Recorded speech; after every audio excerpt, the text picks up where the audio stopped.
All right, it's Ballplayer's Evolution. I think we got episode 17 coming up. This one is going to be all about strength and speed. And strength and speed is going to be the number one way to improve in all areas of your game. Okay, when you address getting faster, getting stronger, especially this off season, it's the number one way to improve in all areas. Okay, it carries over into every single thing that you do, mechanically, physically, offense, defense, the whole thing. And so I encourage everyone to step it up a notch this offseason. Like, just to get right down to it. Don't be lazy. Get in there, get in the gym, get after it, get out there and do some sprints and do it regularly and consistently. It's the stuff that nobody wants to do, and it's the stuff, quite frankly, that nobody is willing to do. Shouldn't say nobody, but a lot of people are not willing to do. That's going to separate you. It's not rocket science. It comes down to that. Do you have what it takes to get in there consistently, to get in the gym, to go in your basement on your own if you're younger, doing body weight stuff, to go outside when it's cold, put on a jacket, put on a hat, go out there and run when it's snowing. And doing sprints in the snow is actually one of the greatest exercises you can do for your legs. Why? Because it's impossible, right? The amount of resistance of running through the snow and being all bundled up with a bunch of clothing on, it's very difficult to do. Side note, great time to practice sliding is in the snow. I kid you not. If you have a hard time sliding and it's just uncomfortable for you, spend a day and go out in the snow and run as fast as you can and work on sliding. And when you get used to your body doing that, you'll be able to slide in no time. And you just need to develop the muscle memory of what your body does when you slide. You haven't developed that yet, usually, if you don't know how to slide. Anyways, we're talking all about strength and speed. And I want to start with this. If you're a younger player and you're not using weights, which I don't encourage you to use weights until you're closer to high school, maybe 13, 14 years old, and then getting into high school, there are so many exercises you can still do without weights, right? The body weight exercises. I'm talking push-ups, sit-ups, pull-ups, planks, front planks and side planks, 6 inches. There's so many things. You can go look up on YouTube, an exercise circuit without using weight. Thousands of exercises you can do. So there's no excuse there, no matter what your age is. And like, you go into gym class and you're doing this stuff anyways, right? And so you're not too young to exercise. You should still be trying to gain strength regardless your age. I still think guys, kids 7, 8, 9, 10, 11, up to 12 years old, you've got to be doing something. What does this help, though? And I'm going to explain through this episode. This is not going to be a real long one, by the way, but I'm going to explain the importance of how this carries over into everything, things that are way beyond that you realize. Okay, let's talk about hitting first. How does becoming faster and stronger help with hitting? And I'll explain both, by the way. If you're stronger as a hitter, let's say you really develop more leg strength and core strength this off season, you're going to have more power because powerful hitters need to utilize their lower half more, right? When you have strong legs, when you have fast hips, when you have good balance, that improves your power. Okay, and so you watch like a really good hitter with a lot of power. I think of a guy like Albert Pujols, or how strong his lower half was. Think of a guy like Mark McGwire. Obviously, you can name a lot of guys in the steroid era, but even outside of guys that, Ken Griffey Jr., that did not get accused of steroids, strong lower half because they have good balance, but also being able to get more of a weight transfer from back leg to front leg and to rotate faster. So when you have a strong lower half, it's crucial for your power. But here's the thing, it also helps contact tremendously. If you have a strong lower half, you can stay balanced on a tough pitch.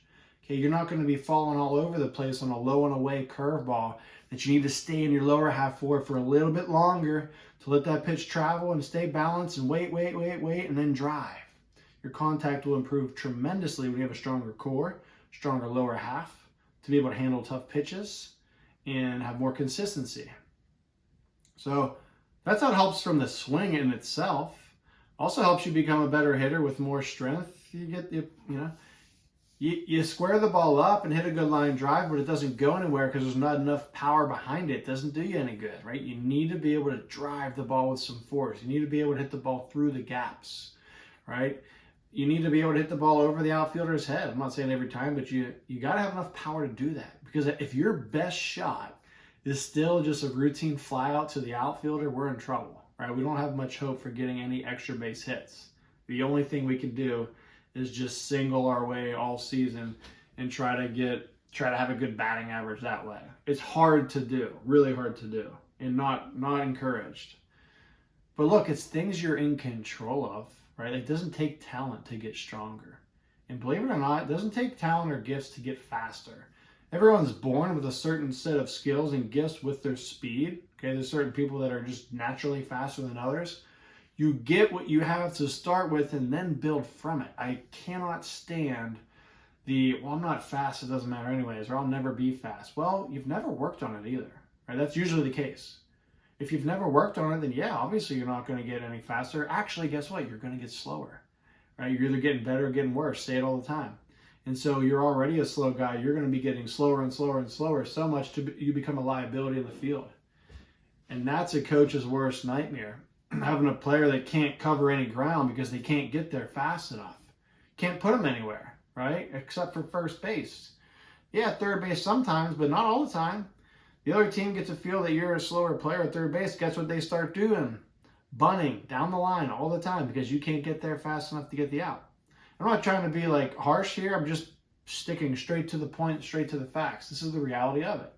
So we've got to address our speed regardless of our starting speed of where we're at. Slow speed, medium speed, fast speed, it doesn't matter. So you start driving the ball in the gaps with more power, you start turning singles into doubles. But guess what else? If you improve your contact as a hitter and you improve your speed as a runner, okay, your speed as a runner, some of those same exact hits you had the previous year, you can stretch from a single into a double because of your increase in speed that you worked on with the same hit. And that's another way to attack it on both angles. Get more power so you can drive the ball through the gaps, not just to the gap where it dies off and the outfielder comes and gets it, through the gaps to the fence. Now you're thinking double, triple. And then you add your speed training you worked on as well. You turn doubles into triples. You turn singles into doubles. You turn triples into home runs. Okay? So it's going to help you because your batting average and your amount of RBIs will increase with your speed increase by stretching the extra base. Not even by the power, but again, you apply it on both ends. Power, hitting the ball through the gap, speed, it's going to make a world of difference to you. Fielding. Why does speed help with fielding? I just hinted on it a second ago. Number one, you don't want to be a liability in the field because you don't have a big enough range. I'll just start with that. Let's make sure we are not a liability because we can only cover a 10-foot by 10-foot circle around us or 5-foot by 5-foot circle in the infield. You've got to have more range, and to do that, you need more speed. But now when you get your speed to a point where you are above average speed, you start stealing away base hits. You start stealing away base hits as a defender, and now you become a huge asset to your team defensively. And that's what you want to start thinking about. Forget about the routine plays. We've got to make the routine plays, but when we talk about improving your speed, go steal away a hit. Go steal away a double in the gap on the other end of it. You know, be a left fielder, be a center fielder that takes away hits that should be hits. It's going to change games. It's going to change the record of your team at the end of the season by being able to do that. There's not enough guys that do that, but there should be. Because again, if you put in the work, you can absolutely get faster compared to where you were a year ago. Regardless of your starting point, you can absolutely get faster if you work on it. And so when you do that, it changes everything. Throwing. How does getting stronger and faster help your throwing? Starting with strength, you need to build stability in your body in all areas. If you want to throw harder, it's just like hitting. You need to get a stronger lower half first so that your arm is in a position where it has a solid base to go faster. All right, and that's one reason. There's many others. For example, your backside. When you drive harder off your back leg as a pitcher, as an outfielder, as a thrower in any position, you're going to be able to have more behind your throw, more velocity, right? So that weight transfer from back leg to front leg, the explosiveness. When you can become more explosive with your lower half, it is going to put more velocity on your throws. Myself as an outfielder, I really started firing the ball from the outfield when I used my lower half a lot more. I started utilizing momentum of working through the ball and exploding. Right? I felt like I was running through the ball from the time I scooped it up to the time I got into my curl up to the time I released it, to where when I let go of that ball, I had every drop of energy that I could use into my throw. And that allowed me to carry the ball to any base I wanted to throw it to because of using my lower half. But also, like, from a strength standpoint of like strengthening your shoulder, strengthening your core, certainly strengthening the muscles on the back side of your body, your triceps, your delts, your back, lower back and upper back. When you strengthen those muscles too, you build more stability, because as throwers, we're constantly working the front of the body. Okay, the front of the body, the front of the shoulder, right? And so another thing too is, like, we do push-ups, right? Push-ups are good, but if you just do push-ups and nothing else, you're not going to have balance or stability, because everything in the shoulder starts to do this, and this becomes tight and becomes more injury prone, and you lose stability in the body. And so you start incorporating resistance bands for arm care. You start incorporating dumbbells for strengthening the shoulders, and you start incorporating more of a pulling motion to, again, add stability to counter the constant forward motion that we make as throwers, doing push-ups, all those things. That's going to improve your velocity. It's going to improve your velocity. So mass moves mass. Okay, mass moves mass. You have more mass in your muscles, and you're able to move the mass of the baseball at a faster rate. Okay, and then you add mechanics to that equation. Now you're even faster, right? Now you're throwing the ball even harder because you're doing it the right way.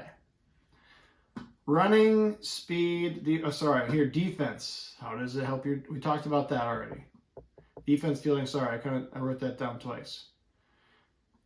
Okay, base stealing is another huge one, right? If you can turn yourself into a base stealer, it is going to do wonders for your team. Okay, it's going to do wonders. And on the flip side, if you're such a liability that you're too slow that you can't even steal from first base to second base consistently, that really hurts the team. I'm just being honest. It hurts your team when you're not able to do that. It hurts your team when there's an overthrow and you're not able to get to the next base because you're not fast enough, right? And so simple stuff like that. A big backstop behind the catcher at home plate. Okay, a big backstop. You've got to be able to steal home on a pass ball from third to home. But if you're not fast enough to get there, again, we're missing these free opportunities throughout the game. You start to become a liability. And you do not want to become a liability with your running speed or strength, but with the running speed, I think it's even more important. Talked about more extra base hits too. All right, so we hinted on that. So short one for today. I'm going to wrap up with that. Your strength and your speed, I just showed you in all 5 categories. If you're a baseball player, you're being evaluated on 5 tools. Hitting contact, hitting power, fielding, throwing, in particular how hard you throw it with velocity, and running speed, okay? And when you get older, high school age, 6-yard dash is the most common thing they'll time you on at a showcase. And so those are the 5. Okay, those are the 5 tools you always have to be aware of. And if you want to play college ball, you got to be able to address these 5 areas, because this is what you're being evaluated on. There's going to be a number written on you for each of these 5 tools. Okay, so be mindful of that. And attack, strength, and speed. If you don't know what to do, I got something for you. I have a player development system. It's a 7-day free trial. You can go in there. You can find all the videos. I partnered with a friend of mine who's a physical therapist. His name's Carmen Jansanti. We made a video series of all the exercises you need to do, specifically for a baseball or softball player as well. So it's not just a workout for anybody to do. It's specific to you. There are exercises in there in particular that will address core rotation and improving your strength in your rotating muscles, okay?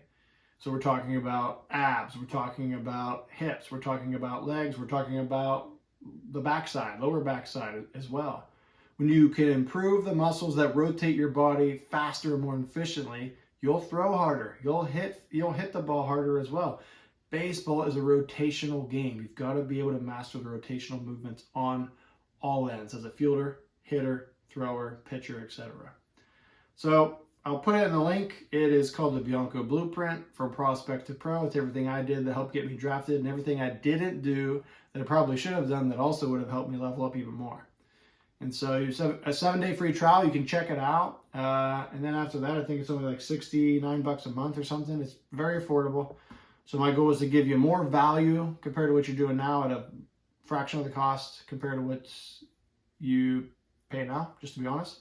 And if you have questions about it, again, reach out to me through my Instagram and stay tuned for the next one.